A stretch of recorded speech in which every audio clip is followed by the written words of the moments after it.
नमस्ते, मेरा नाम है सुखदेव और आप मेरा चैनल देख रहे हैं जॉब तक। दोस्तों, आज हम बात करेंगे सीसीआई की तरफ से रिक्वायरमेंट आई है, यानी कि cement Corporation of India limited, जो कि गवर्नमेंट ऑफ इंडिया इंटरप्राइजेस की तरफ से ये रिक्वायरमेंट है। हालांकि ये रिक्वायरमेंट है एज अ फोर्थ ईयर के एज अ कॉन्ट्रैक्ट बेसिस आपका रहने वाली, बट इसमें सैलरी वगैरह काफ़ी बढ़िया मिलेगी। पूरी जानकारी के लिए वीडियो को इन तक ज़रूर देखें, वीडियो का एक लाइक करें, अपने दोस्तों में शेयर करें, चैनल को सब्सक्राइब करके बेल आइकन को जरूर प्रेस करें। तो चलिए वीडियो को स्टार्ट करते हैं।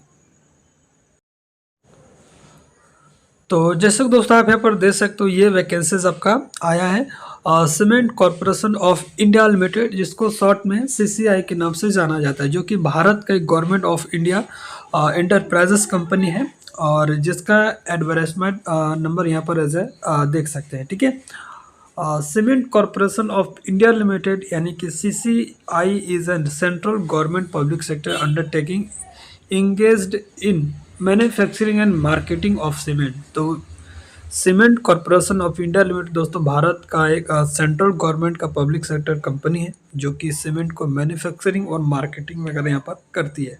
अभी इसमें जो वैकेंसीज आया है दोस्तों as a fix term contract basis पर आया है, जो कि फर्स्ट आपका 1 ईयर का रहेगा और आपका 3 साल का और भी कॉन्ट्रैक्ट एक्सटेंड करेंगे। मान के चलिए आपका 4th ईयर के एज अ कॉन्ट्रैक्ट बेसिस इसमें जॉब आपका रहने वाली है। चलिए एक एक पोस्ट के बारे में अपन डिटेल्स बात करेंगे। देखिए यहाँ पर आपका पोस्ट कोड है, तो जिस पोस्ट के लिए आप अप्लाई करना चाहेंगे उस पोस्ट कोड का आपको ध्यान में रखना है। जब फॉर्म को भरेंगे तो आपका पोस्ट कोड ध्यान देना है, ठीक है, उसी के अकॉर्डिंग आपका पोस्ट यहाँ पर सेलेक्ट करना होगा। तो सबसे पहला पोस्ट जो है आपका इंजीनियर की है, और इसमें डिस्प्लाइन जो आपका प्रोडक्शन का रहेगा। इसमें टोटल 7 सीटें, जिसमें जनरल की 3 है, ओबीसी का 2 है और एससी की 1 सीटें हैं।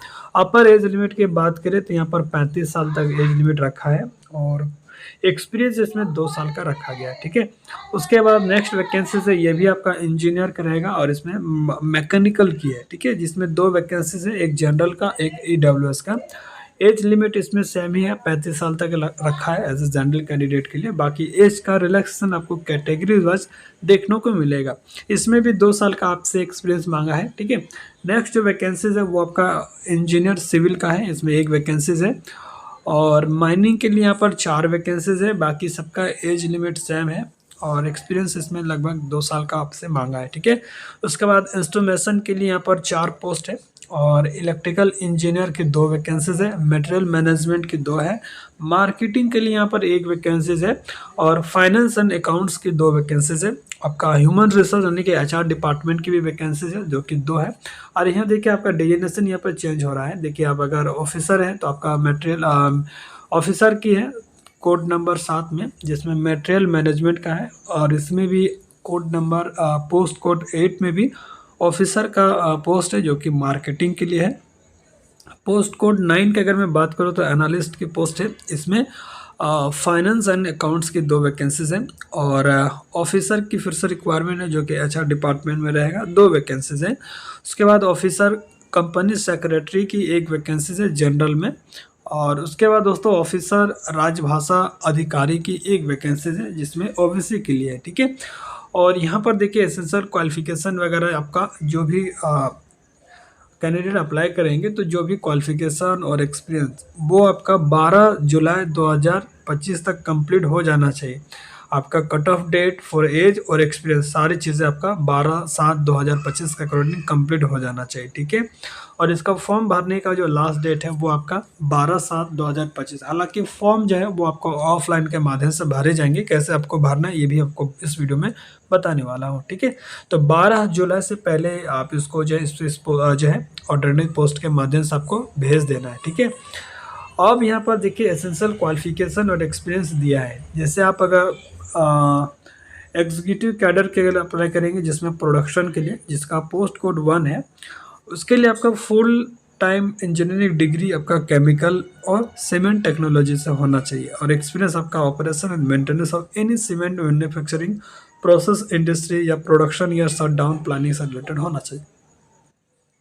ठीक है, और उसके बाद दोस्तों यहाँ पर देखिए आपका एसेंशियल क्वालिफिकेशन वगैरह भी फुल टाइम डिग्री है तो भी अप्लाई कर सकते हैं, या आपके पास रिलेवेंट फील्ड से डिग्री है, जैसे सीमेंट इंजीनियरिंग हो गया, सिरेमिक इंजीनियरिंग हो गया, मटेरियल साइंस एंड इंजीनियरिंग हो गया, मिनरल प्रोसेस हो गया। इससे रिलेवेंट ब्रांचेस भी इसमें अप्लाई कर सकते हैं और इसमें आप अगर डिप्लोमा किए तो भी अप्लाई कर सकते हैं। लेकिन यहाँ पर देखिए, अगर डिप्लोमा एमएससी और डिप्लोमा कैंडिडेट जो है उनको 1 साल फॉर एमएससी कैंडिडेट के लिए 3 इयर्स का डिप्लोमा आपका होना चाहिए, ठीक है। और 1 साल का आपका रिलेवेंट फील्ड में एक्सपीरियंस भी आपका होना चाहिए रिलेवेंट फील्ड में, ठीक है। एमएससी आपने अगर किए केमिस्ट्री या जनरल अप्लाइड इंडस्ट्रियल या मटेरियल साइंस वगैरह या सीमेंट टेक्नोलॉजी से अप्लाई कर सकते हैं, ठीक है। बाकी डिप्लोमा वगैरह के लिए जो ब्रांच है वो सारी चीज़ें मेंशन है।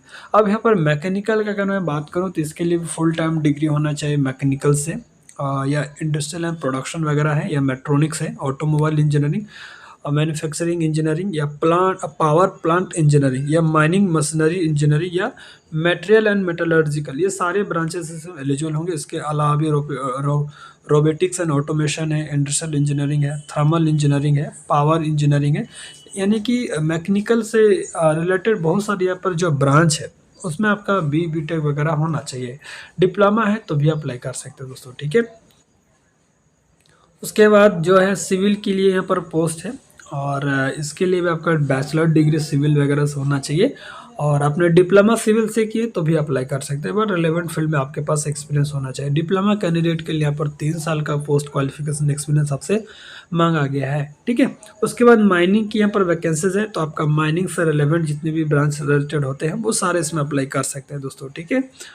और उसके बाद नेक्स्ट वैकेंसीज है इंस्ट्रूमेशन के लिए, और इसमें भी फुल टाइम डिग्री होना चाहिए, यानी कि बीटेक आपका रिलेवेंट फील्ड से होना चाहिए।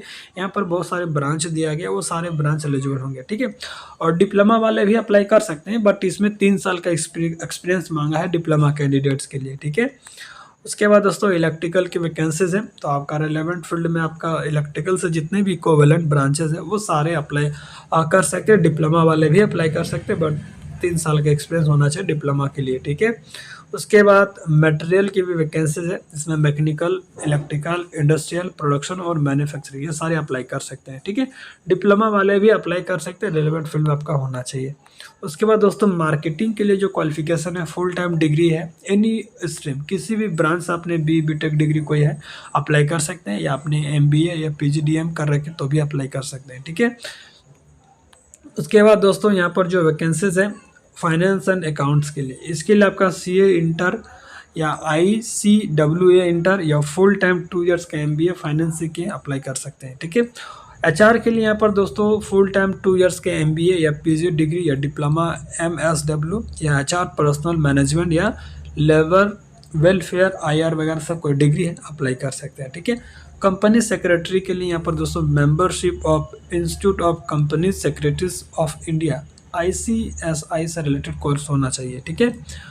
उसके बाद राजभाषा अधिकारी के लिए पोस्ट ग्रेजुएशन हिंदी और इंग्लिश में से किसी भी सब्जेक्ट है ग्रेजुएशन लेवल अप्लाई कर सकते हैं, ठीक है। ये सारी कंडीशन आप यहाँ पर देख सकते हो। और ये जो वैकेंसीज है पहले आपका 1 ईयर के लिए हायर करेंगे, उसके बाद आपका कॉन्ट्रैक्ट एक्सटेंडेड होगा कम से कम 3 साल का, मान के चलिए 4 साल का आपका कॉन्ट्रैक्ट रहेगा। आगे भी आपका कॉन्ट्रैक्ट एक्सटेंड होगा, डिपेंड करेगी इनकी आपका परफॉर्मेंस, इंडिविजुअल परफॉर्मेंस और इनकी प्रोजेक्ट रिक्वायरमेंट पे, ठीक है। तो फिलहाल मान के चलिए कि 4 साल का आपका कॉन्ट्रैक्ट बेसिस जॉब रहेगा, ठीक है। तो ये चीज़ें आपको समझ लेना चाहिए। देखिए फॉर्म वगैरह आपको कैसे भरना है ये सारी चीज़ें आप यहाँ पर देख सकते हो। फॉर्म आपका 12 जुलाई से पहले आपको शाम 5 बजे तक जो डेट दिया उस डेट तक पहुँच जाना चाहिए, और जब फॉर्म भरेंगे वो आपको ऑर्डिनरी पोस्ट के माध्यम से सेंड करना है। यहाँ पर कवर लेटर में एप्लीकेशन फॉर द पोस्ट, जिस पोस्ट के लिए अप्लाई करेंगे वो आपको यहाँ पर मेंशन करना है, और ये इसका एड्रेस है, इस एड्रेस पर आपको दोस्तों सेंड करना है इस जो है ऑर्डिनरी पोस्ट के माध्यम से, ठीक है।